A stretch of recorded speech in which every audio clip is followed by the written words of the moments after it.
जय श्री श्याम जी प्यारे बच्चों, कैसे हैं आप सब लोग। स्वागत है आप सभी का आपके अपने YouTube channel Saraswati Educare centre पर। तो बेटा आज से हम लोग अपनी मैक्रो इकोनॉमिक्स जो कि 12th क्लास की बुक है उसको स्टार्ट करने जा रहे हैं बेटा। और आज की क्लास में हम लोग स्टडी करेंगे basic concepts of macro economics.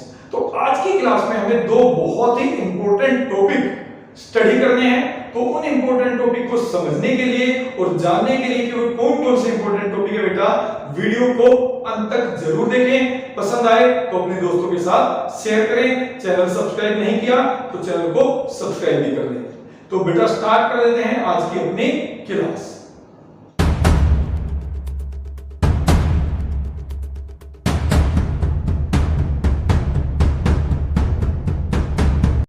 तो बेटा मैक्रो इकोनॉमिक्स की शुरुआत करेंगे बहुत ही इंपॉर्टेंट टॉपिक से। आज की क्लास में हम लोग दो बहुत इंपॉर्टेंट क्वेश्चंस, इंपॉर्टेंट टॉपिक करने जा रहे हैं। पहला टॉपिक ये है और दूसरे टॉपिक को आपको रुकना पड़ेगा अंत तक, ठीक है। तो सबसे पहले इंपॉर्टेंट क्वेश्चन जो है वो है difference between intermediate goods and final goods. तो देख लेते हैं बेटा कि इंटरमीडिएट गुड्स और फाइनल गुड्स में क्या डिफरेंस होता है। तो जो सबसे पहला डिफरेंस है बेटा वो है intermediate goods are those goods which are not ready for use. यानी वो वस्तुएं जो अभी यूज करने के लिए तैयार नहीं है, जो पूरी तरह से बनकर तैयार नहीं हुई है, उनको हम लोग कहते हैं बेटा इंटरमीडिएट गुड्स, ठीक है। जबकि जो फाइनल गुड्स है बेटा, final goods are those goods which are ready for use. यानी जिन पर प्रोडक्शन प्रोसेस कंप्लीट हो चुकी है और वो यूज करने के लिए तैयार है, ऐसे गुड्स को हम लोग कहते हैं बेटा फाइनल गुड्स। दूसरा जो डिफरेंस है, these goods remain with in the production boundaries. जो इंटरमीडिएट गुड्स है बेटा वो प्रोडक्शन बाउंड्रीज के अंदर ही रहती हैं, जबकि जो फाइनल गुड्स हैं these have cross the production boundaries. अब बेटा ये प्रोडक्शन बाउंड्रीज है क्या? प्रोडक्शन बाउंड्रीज बेसिकली एक आर्टिफिशियल लाइन होती है बेटा, ठीक है, जिसको हम कोई फर्म कह सकते हैं। ये प्रोडक्शन बाउंड्रीज है बेटा, ठीक है। मान लीजिए फर्म है, तो वो गुड्स जिस पर अभी फर्म में काम चल रहा है उनको हम कहते हैं इंटरमीडिएट गुड्स, उनको हम कहते हैं इंटरमीडिएट गुड्स। और जो गुड्स बनकर तैयार हो चुके बेटा वो यहां फर्म में नहीं होती, उससे बाहर चली जाती हैं फॉर द कंजम्पशन और इन्वेस्टमेंट पर्पस। इसलिए हम कहते हैं कि intermediate goods remain with in the production boundaries and final goods have cross the production boundaries. तो बेटा ये इसमें दूसरा डिफरेंस था। तीसरा डिफरेंस है intermediate goods can be used as a raw material for the production of another goods during that accounting period. यानी intermediate goods वो गुड्स होती है बेटा जो किसी दूसरी गुड्स को बनाने में हेल्प करती है, जो किसी दूसरी गुड्स को बनाने में यूज होती है, उनको हम कहते हैं इंटरमीडिएट गुड्स। बट जो फाइनल गुड्स है these can not be used for the production of another goods. उनको हम दूसरी गुड्स को प्रोड्यूस करने में यूज नहीं करते, बल्कि हम इनको दो चीजों के लिए यूज कर सकते हैं, या तो फॉर कंजम्पशन पर्पस या फिर इन्वेस्टमेंट पर्पस, ठीक है बेटा। अब इसके बाद जो आता है वो आता है fourth difference. Intermediate goods are those goods which can be used for the resale purpose during the accounting year. यानी वो गुड्स भी बेटा जो बनकर तैयार हैं बट रीसेल की जाती हैं, उनको हम इंटरमीडिएट गुड्स कहते हैं। जैसे मान लीजिए एक फर्म शर्ट प्रोड्यूस करती है, अगर वो शर्ट किसी कंज्यूमर हाउसहोल्ड सेक्टर ने खरीदी है तो वो फाइनल गुड्स कहलाएगी, क्योंकि वो उसने अपनी वांट्स को सेटिस्फाई करने के लिए खरीदी है, ठीक है। बट वही शर्ट अगर कोई शॉपकीपर खरीद के लेके जाता है उसको आगे रीसेल करने के लिए, तो उसको हम यहां पर इंटरमीडिएट गुड्स कहते हैं। तो इसलिए कहा जाता है बेटा intermediate goods are those goods which can be used for the resale purpose, but final goods can not be used for the resale purpose during that accounting period. मैंने बता दिया कि जो फाइनल गुड्स है वो बेटा दो ही पर्पस के लिए यूज होगी, या तो कंजम्पशन पर्पस के लिए या फिर इन्वेस्टमेंट पर्पस के लिए। उसको आप ना तो दोबारा बेचने के लिए यूज कर सकते हो, ना किसी दूसरी गुड्स को प्रोड्यूस करने के लिए यूज कर सकते हो, ठीक है बेटा। अब इसके बाद आता है value is yet to be added intermediate goods. देखिए इंटरमीडिएट गुड्स क्या है बेटा, इंटरमीडिएट गुड्स है जो अभी तक बनकर तैयार नहीं हुई, आप कह सकते हो रॉ मटेरियल्स।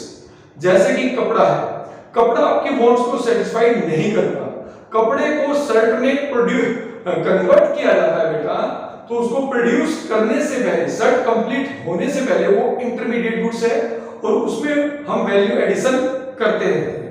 जबकि जो फाइनल गुड्स है उसमें हमें कोई वैल्यू एडिशन नहीं करनी है, उसमें हमें कोई वैल्यू एडिशन नहीं करनी है। फिर इसके बाद आता है बेटा expenditure. Expenditure on intermediate goods is known as intermediate consumptions और intermediate cost. Expenditure on intermediate goods is known as intermediate consumption या एक्सपेंडिचर और इंटरमीडिएट कॉस्ट। जबकि बेटा जो फाइनल गुड्स पे खर्च किया जाता है उसको हम कहते हैं फाइनल एक्सपेंडिचर, उसको हम कहते हैं फाइनल एक्सपेंडिचर। क्योंकि जो फाइनल गुड्स पे खर्च किया जाता है बेटा वो दो पर्पस के लिए किया जाता है, दैट इज कंजम्पशन और इन्वेस्टमेंट। ठीक है, इसलिए हम कहते हैं कि फाइनल गुड्स जो एक्सपेंडिचर है that is either consumption expenditure और इन्वेस्टमेंट एक्सपेंडिचर। और जो सबसे लास्ट पॉइंट है बेटा that is the important one, most important one.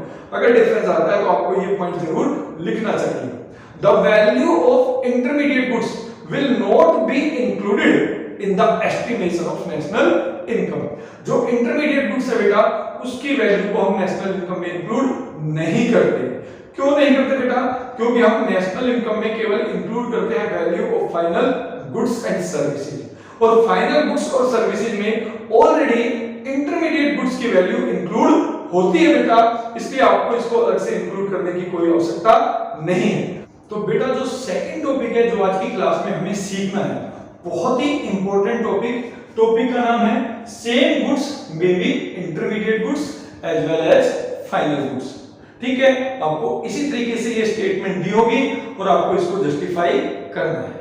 Yes, it's true, a same goods may be a final goods as well as intermediate goods.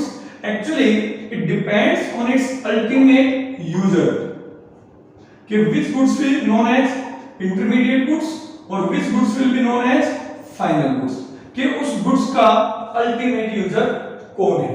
ठीक है, for example बेटा अगर हम लोग बात करें मिल्क की, तो देखिए यहां पर मिल्क जो है एक स्वीट मेकर भी यूज कर सकता है और एज अ हाउस होल्ड हम लोग भी इसको यूज कर सकते हैं। ठीक है, यहां पर देखिए मिल्क जो है सेम गुड्स है which can be used by the sweet maker and the household. If a sweet maker is using this milk to produce sweets, then it is called intermediate goods. It is called intermediate goods. But if the same milk is used by the household to satisfy their wants, household milk की demand क्यों करता है? भैया चाय बना के पीनी है या फिर उसको दूध ही पीना अच्छा लगता है। ठीक है, तो यही मिल्क हाउसहोल्ड के केस में क्या रहेगा बेटा? Final goods. हाउसहोल्ड के केस में क्या रहेगा बेटा? Final goods. ठीक है, तो ये एक एग्जांपल है जिससे हमने प्रूव किया कि same goods can be intermediate goods as well as final goods, it depends on its ultimate user. अभी चलिए एक एग्जांपल और ले लेते हैं बेटा, रॉ वेजिटेबल्स।